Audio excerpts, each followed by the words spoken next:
Ha! Hello, everybody. Welcome to the Hot Pole Podcast. It's your weekly music, tech, and gear, and news and stuff podcast. I'm going to roll the intro before I say anything more, because otherwise I won't roll the intro.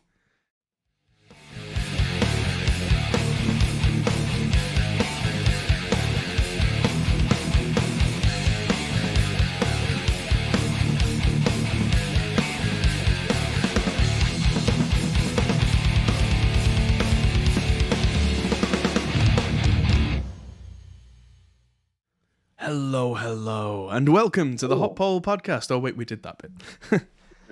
If I do say anything twice or stutter or forget anything today, please forgive me. I have been very busy. I've been in the studio with Liam today. Hi. And we filmed, in total, 5 videos. Oh, my head. Yes, so, well, 4.5, because one of them was a studio tour, which the last bit I have to film is this setup, Studio B, which I'm going to film tomorrow morning. And then I have enough to edit to last me until forever.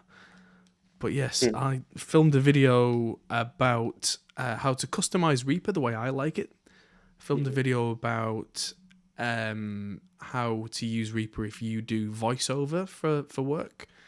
10 reasons that Pro Tools is not as good as Reaper. Well, 10 reasons Reaper is better than Pro Tools is the way I would look at it.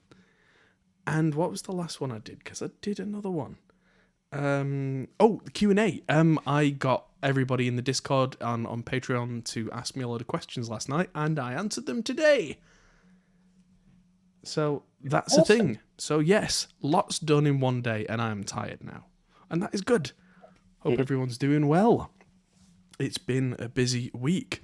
Hopefully you've all seen the video on the colour modules. That one seems to have done really well. It was Liam's idea to give it that title. And so, yes, it's time for me now to release the next video to the patrons and start the planning for the cycle to begin. Tomorrow night, I will be live streaming again, mixing for the second half of the Banana Ranch album. That journey continues. So yes, that's keeping me busy. And then I'm off at Riff Hard on Sunday. Then I'm doing more of the pop punk stuff on the Monday. Then releasing another video Tuesday. It's all go. Yeah, hello to Cleon from Trinidad. That's awesome. It's very bright in here. Damn you, summer! I know. Yeah, I've got all these lovely, beautiful lights behind me to make everything purple. And you can't really see it because of the daylight. But on the Marshall, look at that. Firstly, there's an A. There's 2 A's in Marshall now. Ooh. So I found the other one. And above that is a lovely pedal board from Marcus Deluxe with a lot of lovely Jupiter Effects pedals on it. How lovely is that? And it's been coloured in wine colour. Because I like... You spill wine on it. Yeah, and then no one will know.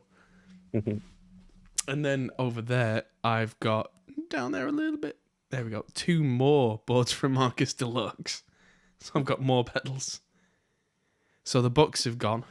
Who needs bucks? And so, yeah, I'm going to have to move that around now because I gripped the camera and that's made it go all over the show. So, yes, been very busy updating Tonehenge.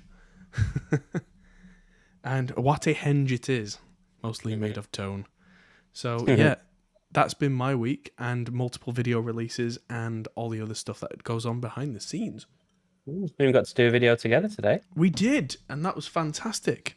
And you helped me clean the studio, which is very much appreciated. That's not a problem at all. Well, now it's ready for people to come back in, which slowly, surely is going to be a thing. It's technically not a thing yet because the whole lockdown thing has been extended for another month in the UK. But that's all right. That's 4 weeks. I can do 4 weeks. We've done 18 months so far. What's another 4 weeks? But we've got plans when we come back. We're going to have people in the studio live broadcasting from the studio.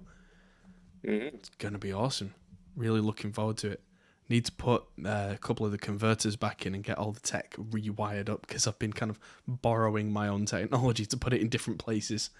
But that's fine. We'll just have to get all the ducks in a row and we're off again. I think we've got all the cameras we need at this point. Yeah. Cool. Yeah, we have lots of cameras. We do. I would say too many, but never. That is not a thing. Never too many. What have you been up to this week? Trying to catch up on life. I've freed up some extra time, so to spend some more time on Studio A type stuff and other projects. I've got a couple of projects in the go at the moment, which is quite fun. So yeah, can't say anything about those at the moment though, because they're far too new and brewing. So it's my turn to say I can't talk about it. Hey. Yeah. Hello all. Evening. Ahoy. Hola. Another one of the things that I can't talk about is nearly ready, by the way. So that's exciting. Hopefully within the next couple of weeks we'll be able to talk about that thing. But yeah, the plans that I can talk about because it's my project is this virtual bass instrument that me and Chris have been talking about. We've still not made it, but I think I have all the equipment that we need to do it now. Ooh. So now it's a case of finding a block of time that me and Christian can sit down in the studio and do the thing. And it's going to be so tedious. We'll get some great tones and then we'll be right. Okay, we've got the tone. Ding. Ding. It's that for hours. Oh, God. Because that's how you do samples. You let it ring out on every note several times. Oh, we've got live Euro 2020 commentary as well from Marty in the chat. Oh, right. There's a ball foot thing happening. Right, yeah, of course. They didn't do that last year, so now they must put the ball in the square hole. I know ball foot. Yeah, I watched the ball foot on the weekend. I even put on an England shirt and everything that I found somewhere. Awesome. I did not. Like whenever there's NFL on, we always get chicken wings. So we're like, well, what do we do for England? So we're like, pie. So we went and got a pie. Get a gammon. A pie and chips. Awesome. You know what I do when there's football on? Get told about it the next day. Hey, we did well in the football, did we? Oh, right, great. Yeah, cool. I don't know what's happening with the stream, but apparently loads of people dropped out and then suddenly they're all back. Weird. Goal, he says. There's been a goal. There's a football goal. Holland, let's see. There's a goal of some kind. People listening to this on Spotify afterwards are going to have no clue what's going on.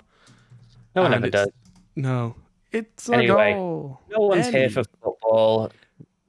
Yeah, probably here specifically for not football. So let's... Yeah, apart from Marty. Yeah. Who is being a true champ and watching football on one screen and us on the other. Multi-streaming, yes. We are available on Twitch where you can multi-twitch and watch other Twitches at the same time, which will make your eye twitch. I've tried it. But yes, we are about to talk about the news. That is the music tech news. But starting with something which is at the core of a large percentage of our music tech lives, and that is Windows. Not the most interesting subject, but apparently years ago Microsoft had said that Windows 10 was going to be the last Windows they ever make. Seemed a little fishy at the time, and here we are, and now Windows 11 is coming very soon. So this did they actually say that? Well, no, they've not announced it yet, but... No, did they say that Windows 10 would be the last one they ever release? Yeah, they did. Raja Kaduri said it in a big event. It's quoted. It's not some like Mandela effect thing. I actually saw the thing where he said it. Because there's a listing on the Microsoft site saying that support for Windows 10 will end in 2025. So What's that's that? definitely not. I said there's a Windows 10 support will end in 2025. It says it on their website. Yes, so that's part of the news. Is that wasn't there last week? Well, I don't know. The article that I read, suggested that they thought it's been there for a while. Well, if it has, nobody's made a big deal of it, and it's probably not been there that long, depending on who you ask, because that's something that, I mean, I watch a lot of very nerdy tech news, specifically level 1 techs. They do 4 to 5 hours of news every week. They've not mentioned it. Not up until now, so it may well be something that's been there, but nobody's drawn attention to it, because it's quite a dry website. Nobody's actually looked. But yeah, between that and the fact that there is a big Microsoft event about Windows happening a week from now, and the fact that if you look hard enough on the internet, there is actually a leak of Windows 11, it's coming. And here it is. So yeah, I'm not going to download it. Apparently, it doesn't start very well on very much hardware, because it's a leak. It's not even a developer build. It's just somebody's got hold of it. But in virtual machines, apparently it runs pretty well. And they've changed things like the start menus in the middle. I kind of like that. I mean, how very Mac of them. Yeah, but I never liked the Apple Dock, because it took up too much screen space. If Apple had done this and constrained it to a specific percentage of the screen, I probably wouldn't have been bothered by it. The centeredness of it was never an issue for me. It was the fact that on an old 1024 by 768 screen with OS X 10.4, it took up about 20% of your screen.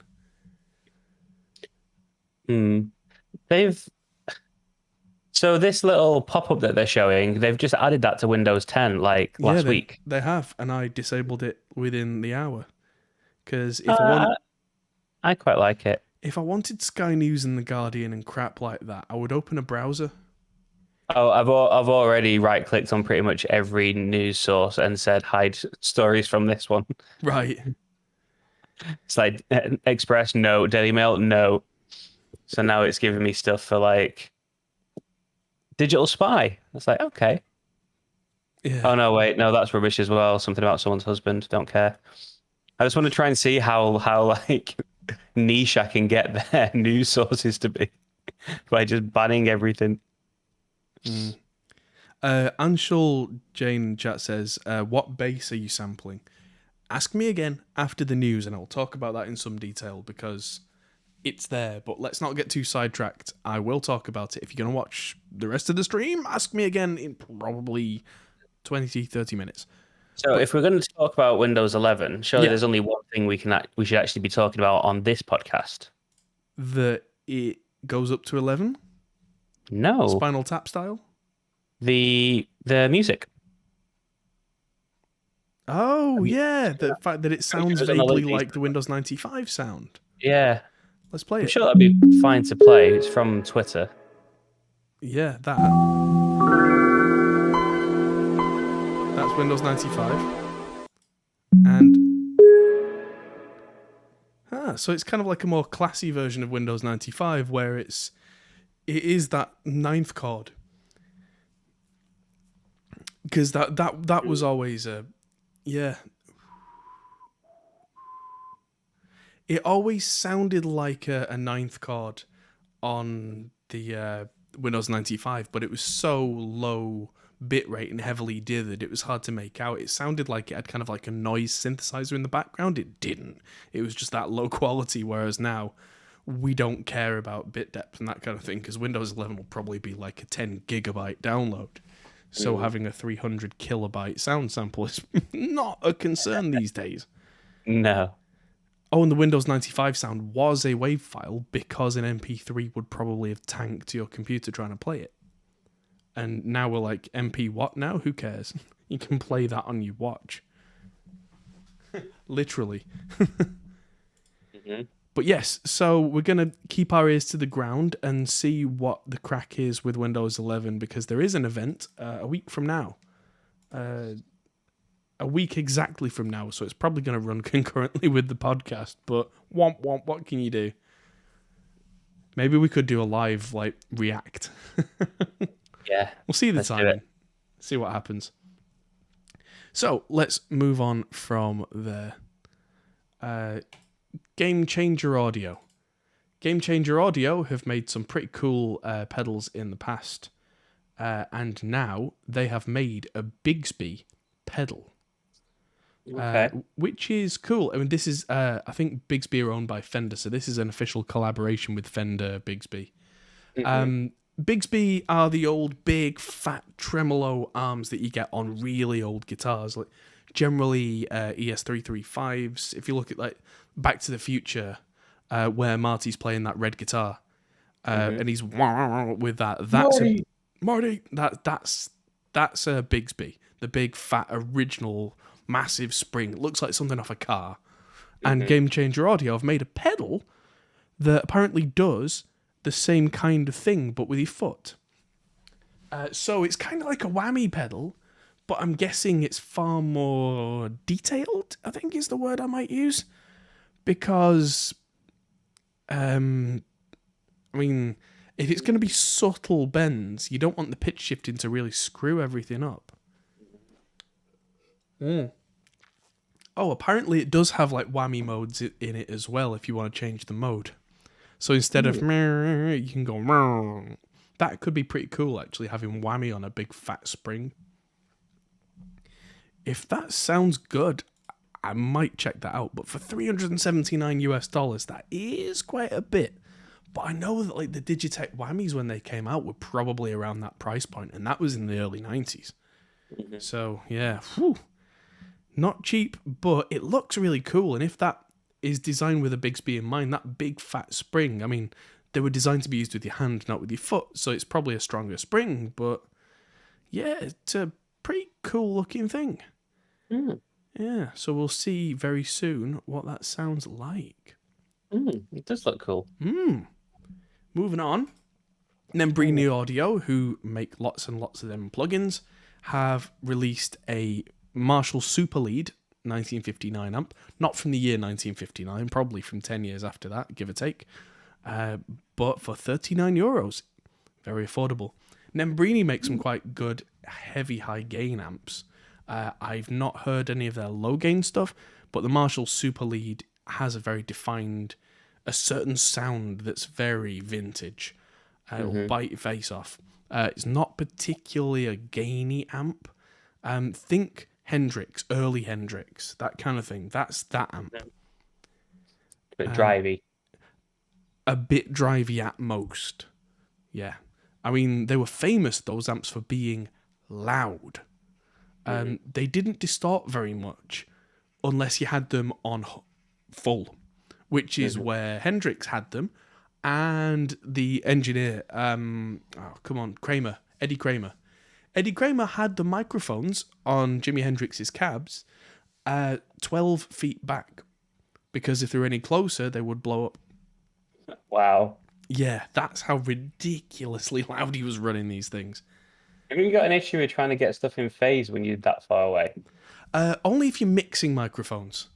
Yeah. Phase is only an issue when you've got two different sources and you're trying to get them together. But that would have been recorded in a very big live room. So 12 feet of distance would have been fine. So when you're trying to get something in phase, does the distance from the cab make a difference? Sorry, to reframe my question, is it easier or harder to get something in phase the further away you are from the cab? It's about the same, to be honest, because it's not phase as in on and off. Miking up, it phases to do with just being in time. Yeah. And physics is what it is, that the speed of sound is a constant as far as a regular small medium room is concerned, with a set amount of air in it. There are variables if you go to big outdoor gigs and stuff, but we'll not talk about that. I guess complicated.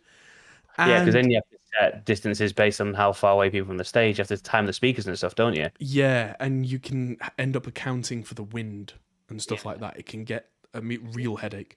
But yeah, in a recording studio's live room, the speaker barks out a sound and then it hits the microphones, and if it hits one and then another very slightly differently, you add those together and it can cancel some stuff out and it can get really weird. You might get lucky with one that's quite a bit closer and one that's quite a lot further back. But there is some luck involved and there is some trial and error. The only way to get microphones perfectly in phase is to have the two capsules of the microphones exactly the same distance away from the cabinet.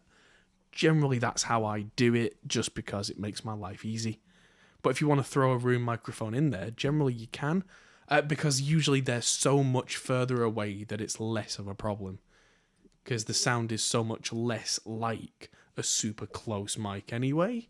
You get away with it. Mm-hmm. And anyway, even with mics that are slightly out of phase, that can make a nice sound. It'll make a different sound to what you thought it would, but it could work for you. That's been known to happen. So, yeah, there's much of a muchness. You get things out of it. One of the good things about virtual guitar cabinets like this is you generally don't have that problem. Mm-hmm. Although, like, the two notes wall of sound is a good example where if you want that out of phase thing, there is a knob in there called variable phase, Variphase, where you can actually slightly pull the mics out of phase with each other to get a bit of that comb filtery, hollowy sound. So if there's a particular sound that you're going for and you know that moving that control will get you there, that's an option. Yeah, very clever. So, fair enough. Yes. Looks like, you can get this with a free clone, $39. Until the 4th of July, so you've got 2 weeks to get this cheap, otherwise it's $137, which is a lot of money for a single amp. Woof. Considering that, like, Amplitude Max is about $500 and it has a squizillion amps in it. So, yeah. It's a bargain as long as you only want one of them. Let's put it that way. So, let's move on. The Apogee Duet 3. I've always been hit and miss on Apogee's smaller interfaces, just because the way they designed them, they make them so thin that anything like XLR ports, which we very much use, any guitar ports, that kind of thing, they tend to be on these breakout cables. And like so, there it is. I didn't even know there was a breakout cable. I had assumed. Looks like I assumed correctly. There it is. The problem with these is if one piece of this breaks, these are proprietary and you'll have to pay quite a bit of money for a replacement. Yeah, that's if one of them. This has 6 ins and outs, and if one of them breaks, tough. And if you only want to use one of them, tough. You have to use this connector that connects all of them, and you have to have 5 cables dangling down. How do I know this? I had an RME Babyface, not the Babyface Pro, the original one, which had a breakout and did all this.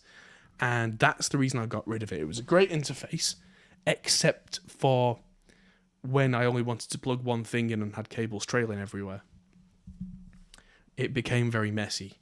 So that was, Apogee's bigger interfaces, great.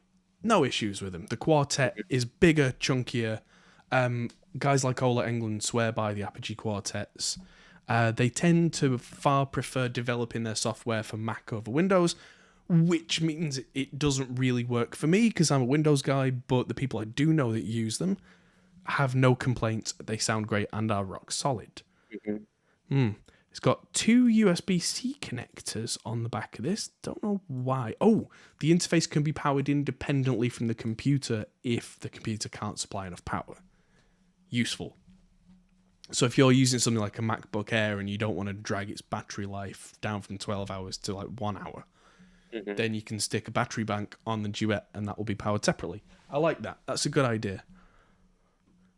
Oh, apparently there's a Duet dock, which is optional, that'll give all your ports without the cable. I like that idea. That means that my gripe about having spare dangling cables, if I'm in my home environment, is taken away. But then I still have the breakout if I'm taking this elsewhere, but useful nonetheless, I guess. Oh, they're going the DSP route. So the integrated hardware DSP of the Symphony desktop is being brought in. So you can run their channel strip directly on the hardware, low latency stuff, which means that you can do all the EQ and all that kind of stuff, which you then cannot undo later, which is one of my big issues with DSP on the way in. But you can do that if you don't want to use CPU power. So there it is. I mean, Apogee do make good sounding stuff. So if you absolutely know that your settings are going to be correct and have every confidence that it'll never need to be stripped and start again, great, there you go. So yeah, that'll be available next month for $599 which value or yes, I mean it's on the edge for me of maybe is it value, is it not, because Apogee's preamps and their inputs are famously high quality, even in the portable stuff. So it is a different weight class as opposed to the like more common garden desktop mobile interfaces like the Focusrite Scarletts and the Audient ID4s, which are great, but there's a reason why you pay 3 or 4 times more for this, and that is that you get 1.5 times the audio quality for 4 times the price. Which sounds ludicrous, but that's kind of what happens in any industry, really. You want double the audio quality, you pay 10 times the price. You want 3 times the audio quality, you spend 100 times the price. You have to pay to be on the cutting edge. I mean, premium components don't come cheap. Premium design with hand building, all that kind of stuff doesn't come cheap. And so if you are in the market for something super high quality, probably not bad at all. I would have to get one and review it to give you a definitive answer, but just from looking at it and the heritage that Apogee have, unless people try it and say it really is worse than it should be, I can't see any reason why it would be at all bad. So yeah, Al says China needs to make a cheap replacement cable for that. And no doubt somebody will. Problem with stuff like this is it's a proprietary design. I've never seen this particular cable on anything else, which means even small Chinese factories, why would they make that as a replacement for a single use case? You know, you tend to find higher quality, cheap Chinese replacement parts for anything where it can be used in quite a number of cases, or where they know they'll sell a certain number of them. Yeah. Like, if Apogee used the same breakout over the Duet 1, Duet 2, Duet 3, and other interfaces, suddenly that one cable becomes something that, you know, there is significant demand for, and maybe that's a thing that's going to happen. But if not, you're out of luck. So, from the expensive to something inexpensive. Alex Lifeson from Rush, one of my favourite bands, has a new Epiphone model, which will make a lot of Les Paul fans want to claw out their eyes, and that's why I kind of enjoy it. This is the Les Paul Access, but the Epiphone version. So the things that make this heretical as a Les Paul is that it has a Floyd Rose and a locking nut on a Les Paul.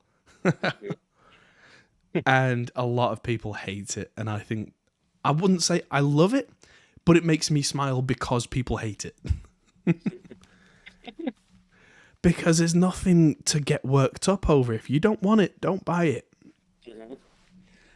But apparently, Alex Lifeson, he, over the years, has used everything from classic Gibsons, classic Fenders, Charvels, Jacksons, PRS. He was a PRS user for a decade. So he's been around. He's used them all. He's not one of these guys who's like, I use this and this only. And a lot of the stuff that Rush do, especially the stuff from the 80s, has a lot of bends and whammies and stuff in it. So earlier on in the 70s, he was mostly a Gibson user. So I'm guessing in his old age, he's gone, hey, I like the sound of these old Gibsons. A lot of what I do in my set is this stuff with the Floyd Rose. Mr. Gibson, can we have this? And because he's Alex Lifeson, they've not laughed him out of the building. They've gone, yes, sir, we can make that for you, sir. And I know that the Gibson version of this has been available for a long time. Let's look at the... But now that Rush have officially retired and are no longer touring, they've changed probably their outlook on things, and they've gone, let's make a Gibson model, because why an Epiphone model, because why not? And apparently they make them with a more modern setup. It's not it's a Floyd Rose style Graphtec Ghost. It's got a built-in modular piezo pickup on the bridge, so you can get your super jangly sounds out of it, which Les Pauls generally do not do. Let's have a look. It's got the Epiphone Ceramic, Pro Neck, and Pro Bucker humbuckers, which I'm guessing a lot of people will just rip out and put something different in. Because the Gibson version of this, if I remember rightly, was somewhere between £2,500 and £3,000, euros. And the Epiphone version is £799, so £900 after import tax. €900, probably $1,000. A lot more affordable. So you'd probably buy one of these and then take the pickups out and put something like bare knuckles in there and still be saving yourself well over $1,000, if that's what you want to do. I mean, these are going to be players' instruments rather than wall-hanging collectors' instruments, because let's be honest, if a collector has an Epiphone on the wall, it's probably going to be pre-1968 or something like that. Otherwise, it's going to be a Gibson, because there's no collection value in Epiphones, really, apart from maybe the odd one. But the old Epiphones before Gibson bought them out, that's a different story. But yeah, Marty says I would have gone Ibanez Low Pro Edge instead of the Floyd Rose. But unfortunately, Gibson can't put Ibanez stuff in their guitars. There may be some kind of a falling out. But yeah, I mean, there's an official video. Oh wait, there isn't. No, Don't know what's going on there. But yeah, the Gibson Epiphone Play Authentic machine has released a new guitar for a certain audience that will go and buy it. If you didn't know this was a thing and you want it, you go get it. So, one more thing before we head off to a certain corner, and it is this. We have teased this in the news over the last several weeks, and it's here. The Kemper Profiler Rig Editor is now on iPad and works on all Kemper versions. So it turns out that there wasn't a Wi-Fi chip in most of the Kempers, but the ability is now there if you get a separate router and connect it to a Kemper. So you can now edit all your stuff on your iPad by Wi-Fi with your Kemper. So yeah, that could be really useful for somebody like me, actually, when I was a touring musician, because a lot of the time what we would do, we were a three-piece, we would do our own monitoring, own in-ear mix, own front house, all that kind of stuff, and quite often I would tweak something whilst playing the set, which is a little cheeky, I know, but if you can kind of get away with it, if you're playing a really simple song and your hands are free, tap a couple of things. And quite often with our mixer, which was one of the Behringer XRs, I could connect to it by using the same iPad that would have the words on and just switch to the XR. If let's say that the backing vocals were too loud in my ears from the other guy, I could just tap down a bit or tap up a bit or whatever I need to do. And so being able to flick to the Kemper app and go, oh, too much gain, less gain, or even doing that in rehearsal.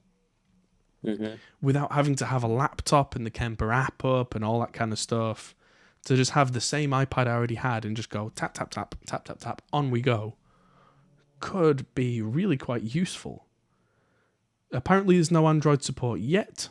You need an iPad running iOS 13 or later, and the public beta of the update for the Kemper Profiler, but there you go. And I think they found a hidden wireless in the Kemper floor, so maybe you don't need a separate Wi-Fi thing for the Kemper floor model, but you definitely do for the others because they were built before that was a thing that was integrated in. Yeah. So yeah, we'll see whether that Kemper floor inbuilt thing is a thing, because nobody seems to have reported back on that just yet. But this is news, so we'll see. And it's time to head over to the corner. Which corner? The Behringer Corner. Behringer Corner. Behringer Corner. So we talked a little while back about there being a chip board for a Behringer Lindrum copy, and there it is, the Lumdrum. So it looks like it says hybrid 8-bit, 12-bit sampling drum machine. So whether they've integrated like older and newer Lindrum technology, you don't know. There's a screen on it that definitely wasn't on the original, because the original was done before that was normal. But yes, looks like that's happening very soon. Lots and lots of separate outputs, so you can record all the bits separately. That's a cool feature. Or you can have just a stereo output if that's easier for you, and I would imagine that's easier for a lot of people. But yeah, it's got stop and play and sequencing, because the original was a sequencer. Yeah, loads of hits in the 80s were done with a Lindrum. Like, don't you want me, baby? All that kind of stuff. All Lindrum. Loads and loads of it. And that kind of thing. Lindrum. And so, yes, that's a thing now. And there's no price yet, but it looks like that's something that's going to come out very soon. So yeah, we'll see. It'll probably be about €600 or €700, I would have thought, because they tend to be pricing them based on how big stuff is. So it's like €300, €500, €700. Just pick it up and weigh it. That's about 400. Dr. Behringer says this one is €700 by weight. And so last bit is a bit more of Behringer Corner. An engineering update on Behringer's clone of the Yamaha CS80. I see lots and lots of analogy stuff. That's cool. Because, yeah, that's always the worry with a lot of these clones, is that a lot of it is going to be some sort of digital like emulator, where if it's, what's the word? If it's genuine analog stuff, that's part of the attraction of here. And yeah, I can see lots of op amps and IC chips that look period correct, kind of thing. It won't all be period correct because they wouldn't be able to afford to make it. The original was like £100 of weight for a reason. But yeah, as much as is needed. What? They have an R&D facility in Manchester? Yeah. Yeah, I mentioned this when they got when I was bringing up all their sort of tax information and stuff a month or so ago. Yeah, I thought that was just Music Tribe, as in like just an office with a warehouse. I didn't. There are R&D facilities for Music Tribe, yeah. Oh wow! So I can just turn up and be like, "Oh yeah, I've come to say hello." So we do Behringer Corner every week. Could we start doing it from Manchester, from your office? Get a roving reporter. We'll do a live update whenever they've got a good Behringer update. We'll do Behringer Corner from. Or we should just do it anyway. Find out where they are and do one Behringer Corner from the corner of their building outside. From the corner of Behringer Corner. Where is it? Let's find out where it is. It can't be that far away. Yeah, let's just do that. The corner of Behringer Corner. That'll be hilarious. Exactly. Next week, Music Tribe Office, Manchester, Glassdoor. It is. Some people think it's great to work there. Let's have a look. 60% of people have positive experience of working there. 40% don't. That's interesting. Where is the office? Overview, company overview. Locations. There we go. Survey says. All right, this isn't working. It's a bit like Enemy of the State. As soon as you find out where they are, a helicopter turns up to take you away. There we go. Brindley Road. And that's where? M16, so it's near United. Oh, right. Okay. Trafford. Yeah. Cool. Yeah, it's in Old Trafford. I'm pretty sure M16 is the. It's pretty much where the Audi dealership is. Oh, so just over the road from Yep. Old Trafford. Oh, okay. Huh. How about We that? can go and stand by the corner of that one of those buildings. Yeah, we should do that at some point. Yeah, we must have the gear to do a half decent live stream. Probably. I've got the top end bandwidth of 4G. Not as 5G. 4.5G. Yeah. Awesome. Well, that was the news. Now we know where Behringer live. Ta-da! We're coming for you. So, yes, somebody was asking earlier about what bass we're going to use for this bass instrument. Now, the genuine answer is I've not committed, not sure, but I think the one we're going to use is this one,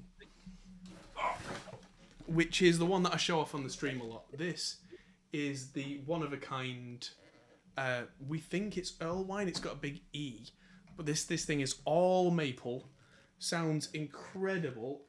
2 Bartolini humbuckers, which we can switch to parallel or series, and all the EQ options I could possibly need.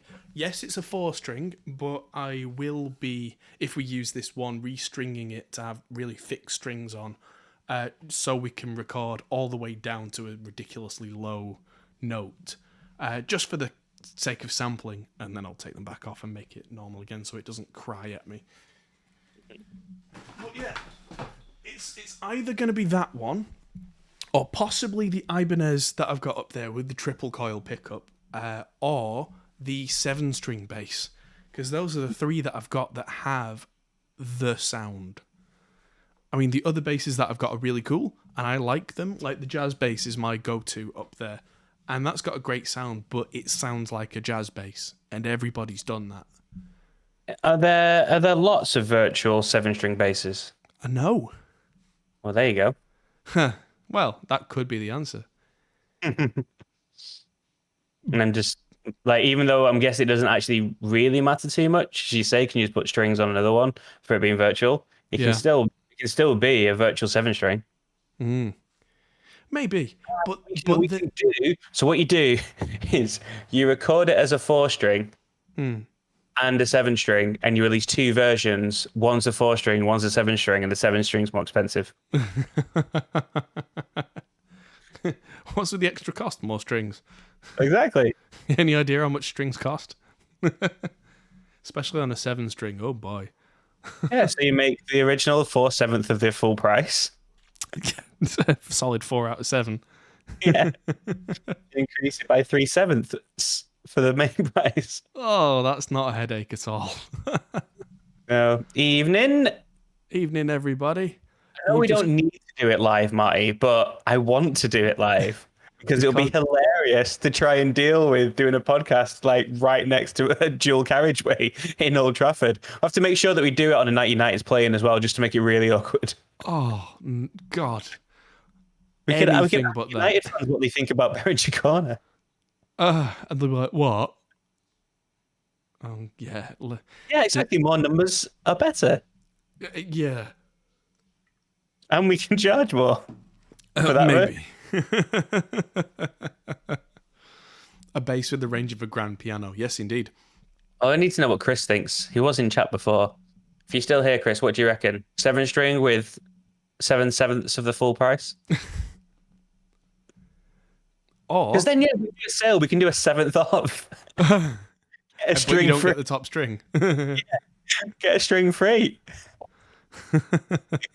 Come on, the marketing is just writing itself right now. Oh, yes, indeed. Ridiculous.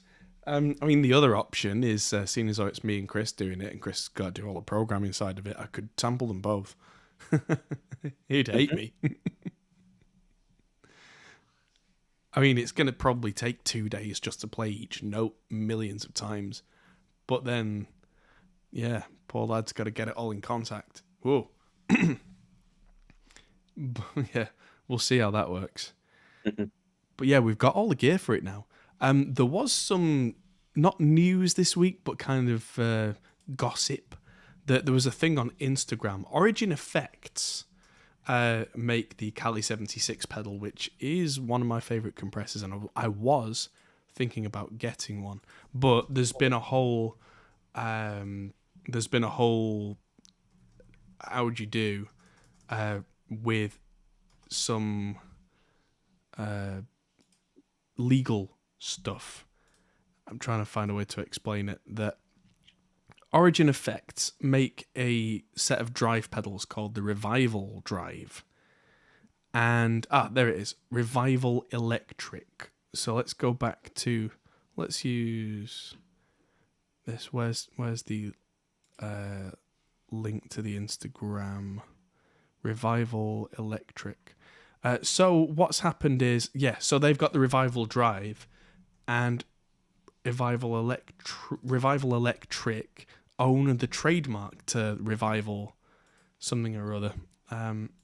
It won't let me show the whole thing because I'm not logged in, but there's a thing on their Instagram here that says it's a 5-page diatribe, and it's all a bit because Origin Effects had applied for a trademark for the Revival Drive, and they were denied that trademark.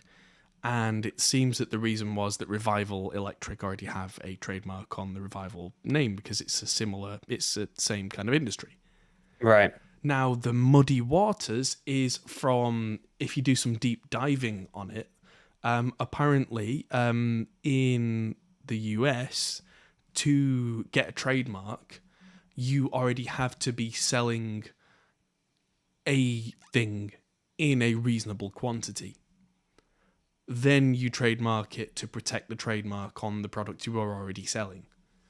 Other countries, I believe that you can trademark something before you sell it. Yeah, definitely. Yeah, that's not the case in America as far as I'm aware. You at least have to be able to prove that you have sold a reasonable number of a thing. And so Revival Electric, apparently, when they applied for the trademark, had sold 1 unit. And the guy had sold it to his dad. And somehow the trademark went through. That's as far as I can gather right now. That's what's in court at the moment. Whether that's true or not, I cannot say because it's legal proceedings and the final verdict has not been given. But this guy's put up a big 5-page diatribe about it, and if you read it and take it at face value, then Origin Effects are not nice people. They are proceeding with legal stuff for what looks like nefarious reasons. But when you look at it from both sides, it seems like Origin Effects want to trademark their stuff, don't really have an issue with Revival Electric, apart from the fact that they've been denied their own trademark for something that they don't think would compete and is a separate thing. Fair enough. So there you go. That's a thing. Right. Rumi says we should do the bass thing at $1 per note, and you choose the note you want. I like it. Paper note. Yeah, that's silly. Beige Prometheus says, Adam, months ago, did you say something about doing Voxengo plugin reviews? Yeah, I mean, there should be a couple on the channel. Voxformer and Drumformer should be on the channel. Unless something's happened and they're not public, they should absolutely be there. I do need to talk to the Voxengo guys at some point and get some more of their plugins on the channel, because they're good people and they make good stuff. But it's another thing to add to the huge list. But it will go on that list. I like I said earlier, we filmed 5 videos today to try and get some way ahead, so we've got videos to not have videos at any point, if you know what I mean, to have a buffer, so we're continually pleasing the algorithm. That is what it is. Nobody likes bowing to a master, but it's got to be done, because otherwise YouTube just says, no, I don't like you. It is but the truth. Yeah, Scott says Origin Effects are nice people and they have their right to their day in court. I don't know them as people, but you are absolutely right. They have their right to see a court case through.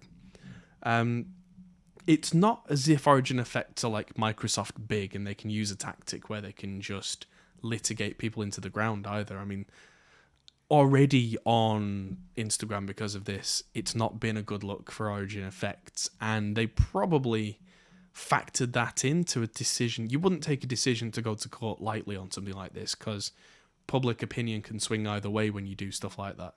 So they must feel like they have good reason to do this.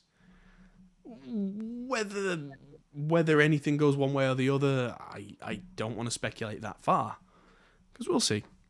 We will see when it all comes out in court documents and inevitably becomes a news article, because it will, and we will read it out because that's what we do. Mm-hmm. So yeah, we'll see the rest of it. So that's it's kind of news, but it's kind of not, because there isn't anything concrete to go on. Fair enough. Any more questions in that chat? Let's see, what have we got? What's the best amp in the world? Ooh, I mean, part of me would say the Rev Generator 120 Mark III. Or maybe the PV50 150 Mark 1. Or maybe the Mesa Dual Rectifier Road King. Or the Marshall 1978 JMP. I'm torn. Those are some of the best amps in the world, and that's why I have those particular ones, because in my genuine estimation, those are up there. There are new contenders that try and knock them off their thrones, but you keep coming back to them. If you had to re-record and remix the same song again and again, all day, every day for the rest of your life, what song would it be? Ooh. I don't know. I mean, you don't get to talk to anyone that you are recording, so you can't be like, oh, I'm going to record such and such because I just want to chat with them. But it can be something that's already come out, something that's well known. Yeah. I don't know. Probably something like Beating Heart Baby by Head Automatica. Really? Yeah, because that song is just immense. It's bouncy. If I just had to mix that forever and ever, I could probably do that. Whereas there are certain songs where after a long time I'd be like, enough now. Stop. Rumi says he still have the question from Monday. You might need to type that out again, I'm afraid, because it's been 3 days and I have slept. So I don't remember. I wouldn't remember what I had for breakfast, except I've had the same every day. Marty asks, have I been in touch with Henning? Yes. And is there another 42 Gear Street coming? Possibly. I'm not going to say yes, because all the travel restrictions that there are at the moment, it's very touch and go. So I don't want to kind of steal Henning's thunder and make any kind of announcement in case things don't happen. Right now, I would love to go to a Gear Street 3. I am not allowed by law, because from the UK right now, we can't go to Germany. They won't let me. So even if there was a Gear Street, which is tentative, maybe, right now, as it stands, I can't go. So, right, yes. Any thoughts on the SSL UC1, says Andre? Oh, you'll have to go back and watch that episode, because we already talked about SSL's controllers, and we got a lot of comments about it. That was a few weeks ago. Go and look at those on our channel.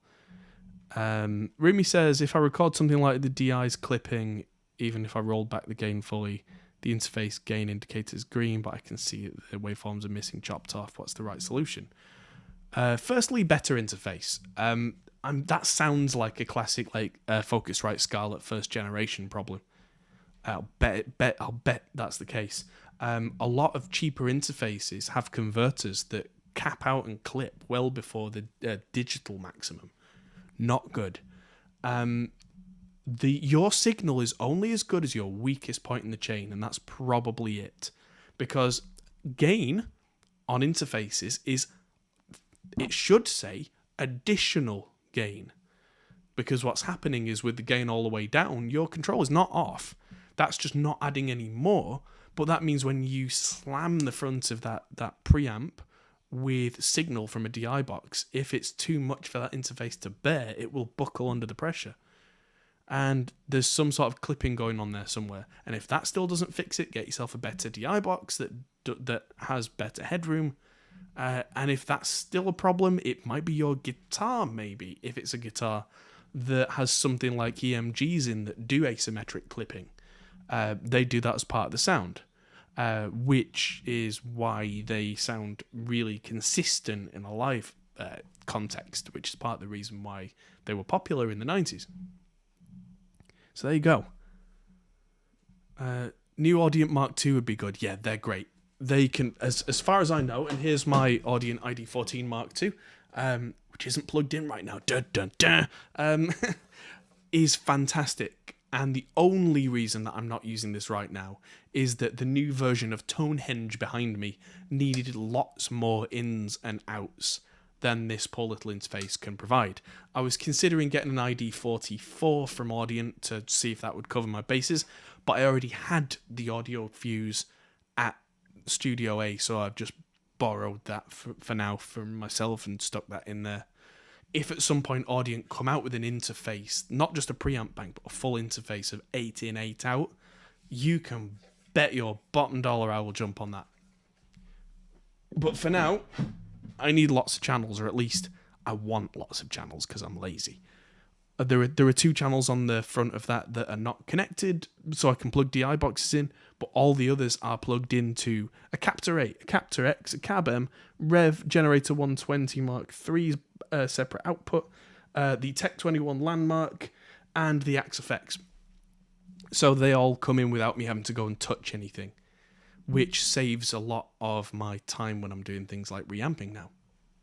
Mm-hmm. And saving time is right now the most important thing to me because there are not enough hours in the day. Mm-hmm. No. And so anything that I can do, even if I have to pay a bit more money to save my time, I've got to that point where the pile of work I have is, which is a good problem to have.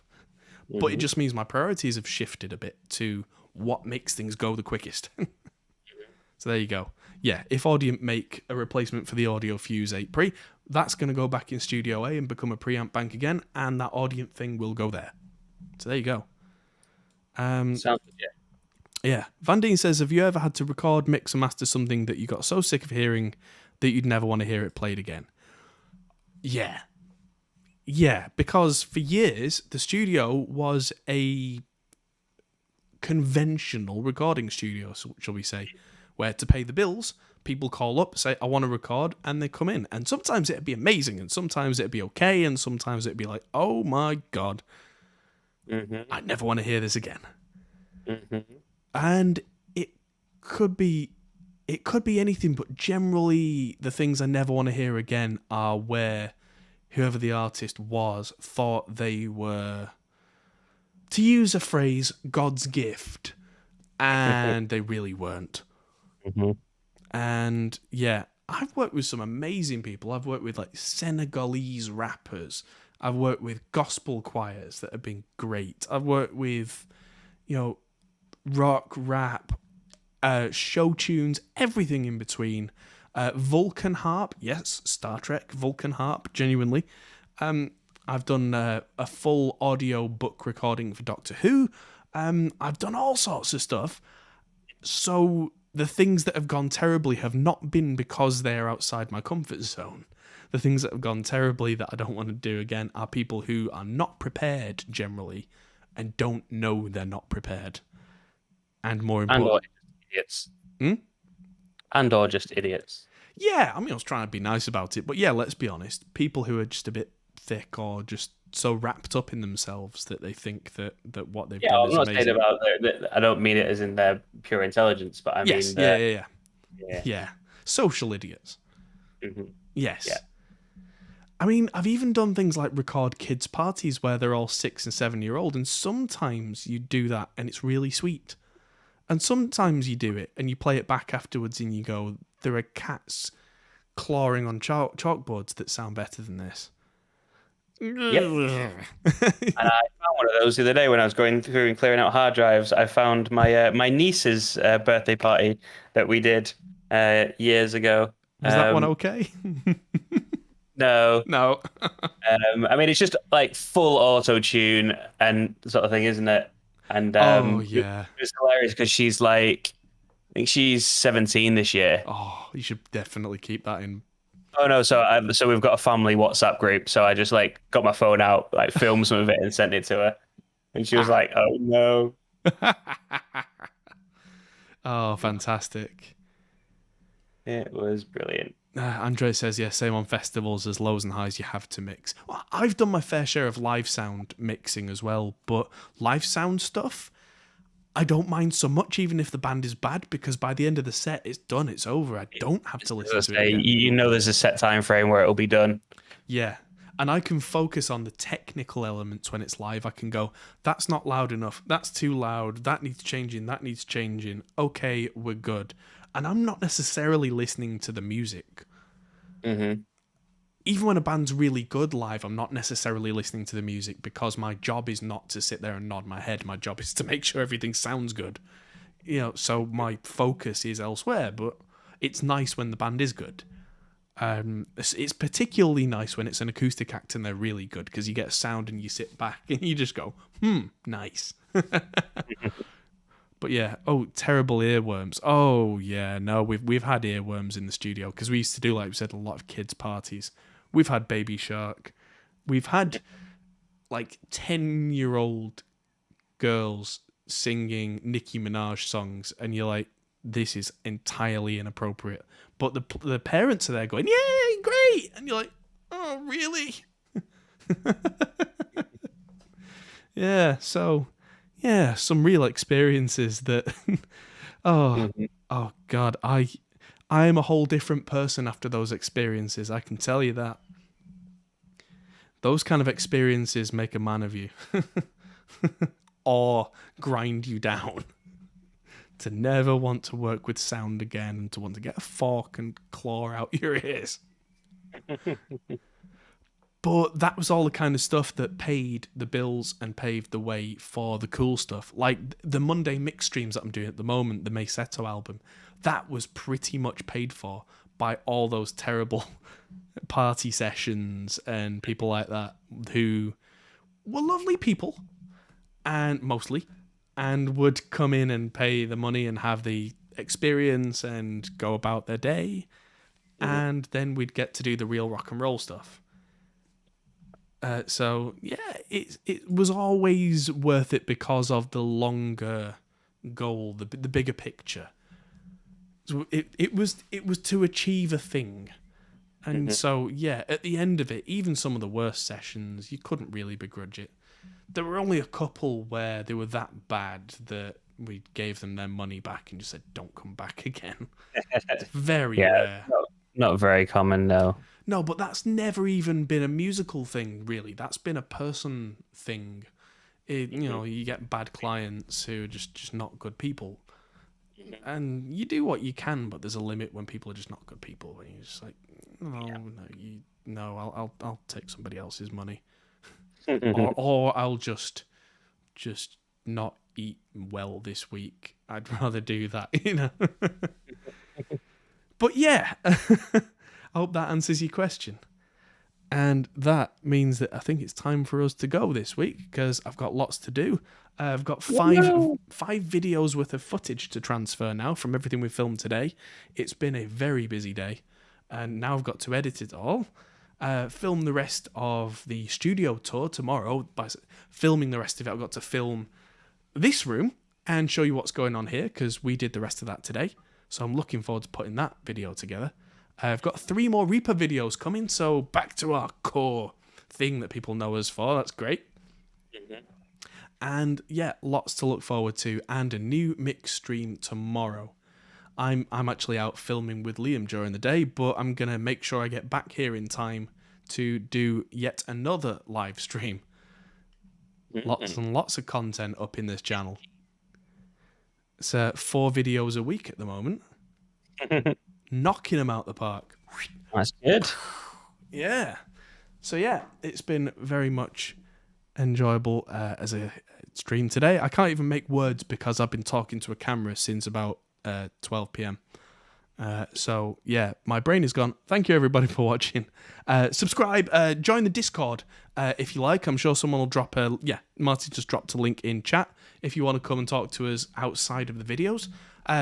Help us out on Patreon. Subscribe, hit that thumbs up button, and tell your friends that we're good. Don't just tell your friends. Tell them we're good. I'm kidding. Thank you everybody, and we'll see you very soon. Goodbye. Bye. Hey everyone. That might be the end of the video, but if you fancy carrying on this conversation, we have a Discord server. Link is in the description. We're also on Patreon, which is something you can really help us with. We also are on Facebook, Instagram, and Twitter at Hot Hole Studios. See you there.